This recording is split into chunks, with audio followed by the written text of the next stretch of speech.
suis Isan Lecrom, directeur du développement des sites à la Fondation OpenSea, et mon travail, c'est de construire et de travailler sur le permis des infrastructures d'essai que la Fondation opère.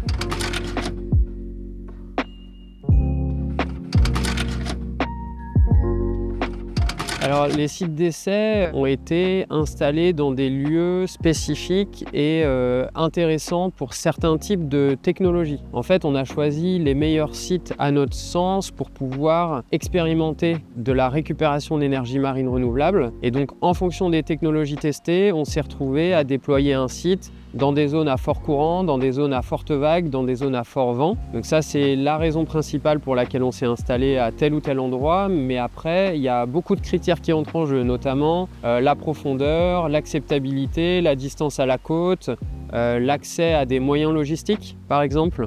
Donc il y a énormément de critères qui permettent de définir un bon site d'essai. On a besoin de presque tout le monde pour construire un site d'essai. On a besoin des utilisateurs futurs pour que notre infrastructure réponde à leurs besoins. Ça, c'est important. On a besoin de l'ancrer dans un territoire. Donc, on a besoin d'une connaissance locale assez fine.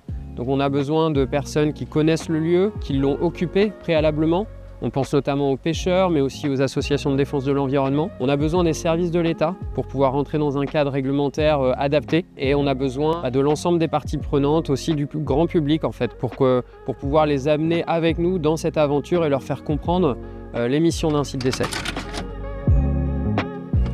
La Fondation elle a 5 sites d'essai existants en cours de fonctionnement ou de construction. On a un projet de site d'essai très grande puissance qu'on appelle TGP qui a pour vocation de créer un espace de démonstration pour les éoliennes flottantes de très grande puissance. Le constat qu'on a fait à la Fondation OpenSea avec des partenaires industriels et institutionnels, c'est que ce type d'infrastructure n'existait pas. Donc ce site d'essai il aura pour vocation de tester, d'expérimenter des éoliennes de plus de 10 MW unitaires, donc ça veut dire des grandes éoliennes flottantes qui n'existent pas aujourd'hui.